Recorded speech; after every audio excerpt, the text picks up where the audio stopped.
Clickbait is defined as enticing somebody to click on a video by using an untrue or otherwise deceitful title.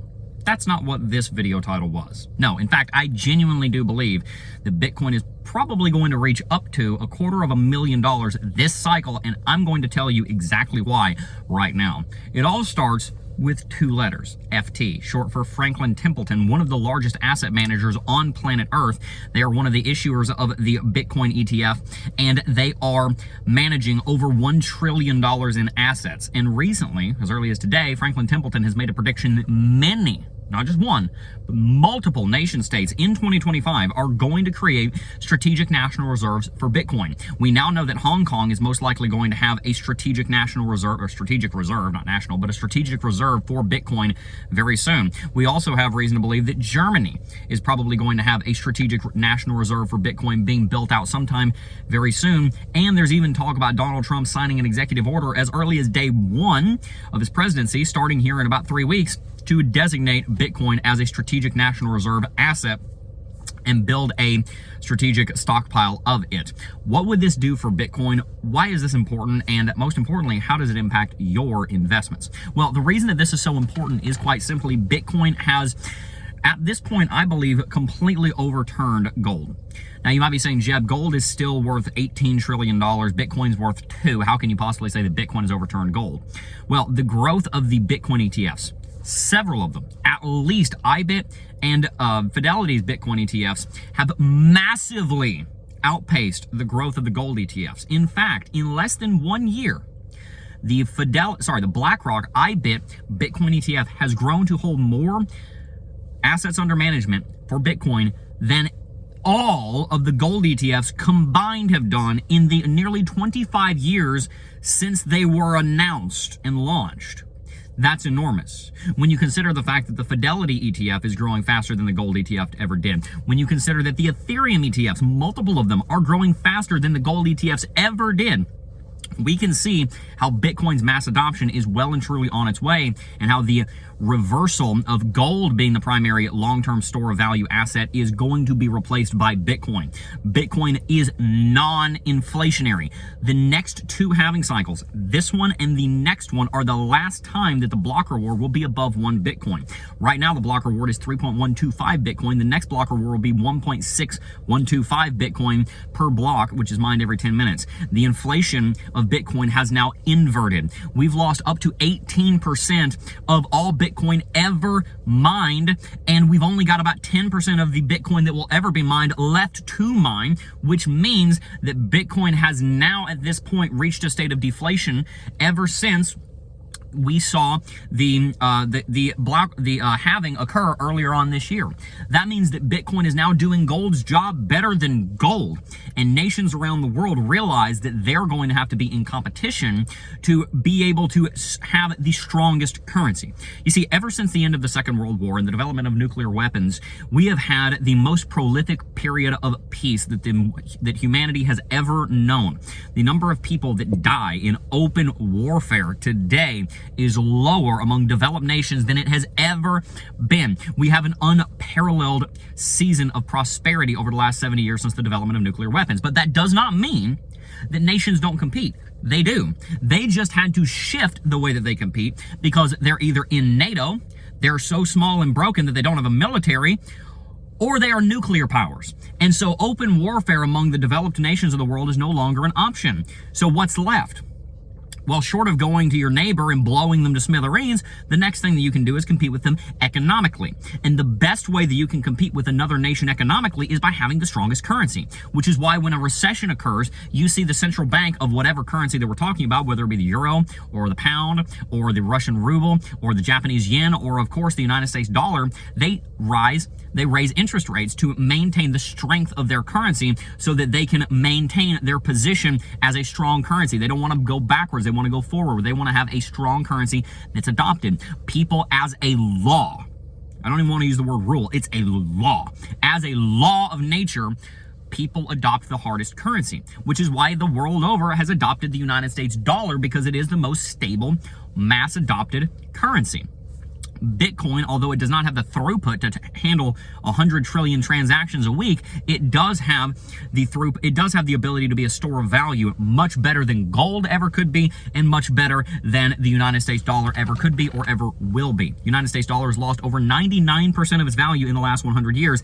I don't know about you, but I don't want to invest in something that's going to lose 80% of its value in the next 50 years. I'm good, thank you very much.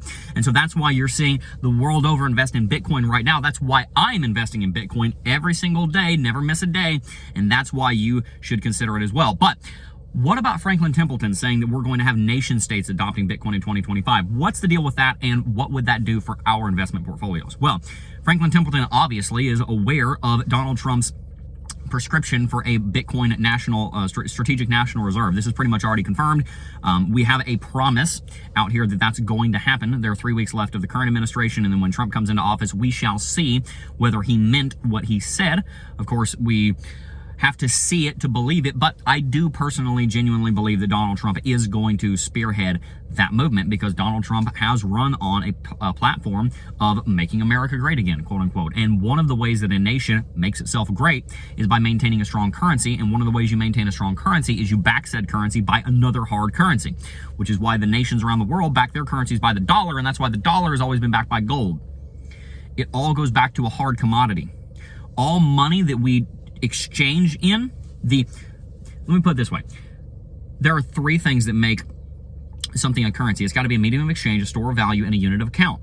A unit of account means I am going to pay you $384,000 for this home, and I'm not going to pay you $385, I'm not going to pay you $383, I'm going to pay you $384, and so you can devise it. Bitcoin meets that criteria. It's got to be a store of value, and it's got to be a medium of exchange. Well, what we've found throughout human history is that it becomes extremely difficult to find one currency that does all three. Pretty much anything can be a unit of account so long as it's not a cow, right? I mean, I can't pay for a pound of rice with a cow. I'd end up overpaying, right? So cows stopped being currency a long time ago. There's a lot of things that can be a unit of account. You can divide gold down into very small pieces or silver, but you run into an issue where most currencies are either better at being a medium of exchange or they're better at being a store of value. The United States dollar is far better, and the stable coins are far better than Bitcoin ever could hope to be at being a medium of exchange. They've got faster transaction times. They are able to be settled much quicker. You don't have to worry about the blockchain being overloaded. So the dollar and the stable coins are far better at being a medium of exchange than Bitcoin is. But again, national currencies have always bought their value from a commodity that may not be a very good medium of exchange, like gold. Nobody likes to carry on a pack of gold. You're gonna get robbed, right? It's difficult to transport a lot of it. You got to stick it on a plane, and you got to have a couple of F-18s follow you so you don't get shot down because somebody's trying to steal $100 million worth of gold from you, right? This really happens. So gold is not very good as a medium of exchange, but it's always been considered to be the best commodity that maintains its value, that has that store of value property.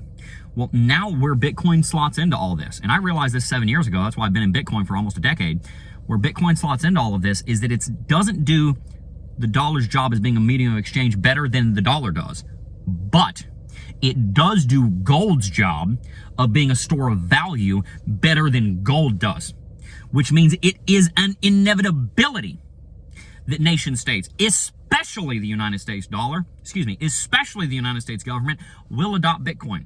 Because as a law, for any country that has maintained economic strength for centuries on end, they have always had a currency that was either one-to-one backed by a commodity that was scarce like gold, or they did not back it one-to-one, but it was still based on a reserve of a scarce asset, a scarce commodity like gold. It's always happened. The rest of the nations around the world back their currency in the dollar. But when the dollar hyperinflates, they're all screwed. So you have a double paradigm. The United States has an incentive to use Bitcoin over gold because it's better at gold's job than gold is. This is revolutionary thought. It's almost like this car. This car I'm sitting in, it's better at a horse's job than a horse is, right? It doesn't poop. It doesn't die. It runs on its own. It can be mass produced, right? It goes faster. It doesn't get ticked off at you and kick itself off, right? The car does a better job at the horse's job than the horse does. It's that simple. My glasses do a better job than my eyes do because my eyes suck. I shouldn't be allowed to drive without these things, right? this phone does a better job than me standing in front of you trying to talk to all. I couldn't do this. Technology leans on what nature created, what God created, and then improves upon it. Bitcoin is now the 21st century's answer to the currency dilemma that we've always had, which is that currencies hyperinflate when they're not backed by a commodity.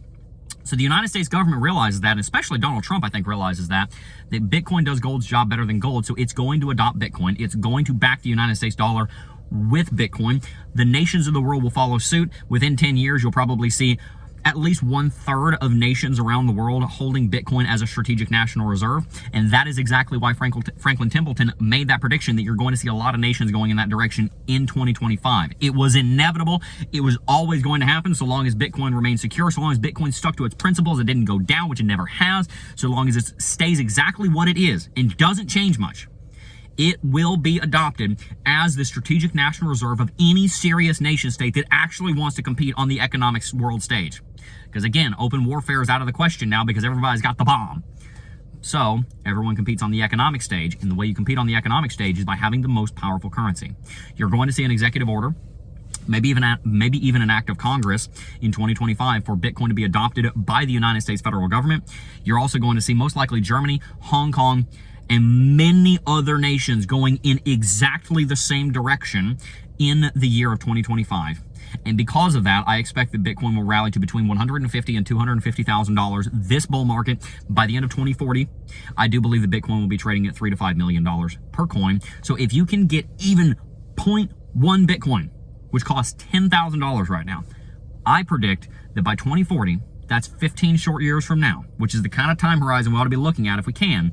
In 15 short years from now, you're going to be looking at a $300,000 to a $500,000 value per tenth of a Bitcoin.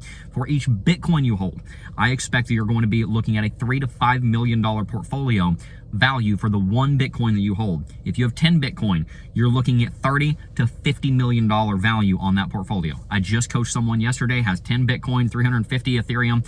I told them, if you just do exactly what you're doing right now, in 15 years, you'll be such and such age, you're going to be worth more than $50 million if this prediction comes true, and I have every reason to believe that it will. So, to kick this back to you and back to me, with all of this information, it's just a bunch of nonsense if we don't do something with it. It's all cool. Like, you can take what I just said, you can say, hey, he's got this example, he's got that. I'll just go look awesome at the water cooler, right? So you've got a choice right now, and so do I. We can either take what we just learned and we can go brag about it and sound really cool and smart, or we can actually do something about it. I have watched Bitcoin 30x since I got into the space. When I joined Bitcoin, it was at $2,900. Today, it trades at $95,000, all-time high is $108. I fully believe that in twice that long, because of diminishing returns, but in not 7 years, but in 14 years, you're going to see at least another 30x in Bitcoin. Just imagine what will happen to some of the altcoins. Are you taking this opportunity right now, or are you freaking out and saying, I'm out because Bitcoin's down 16 grand from all-time high?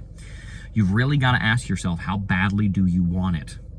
Do you want a future that is more prosperous than your present?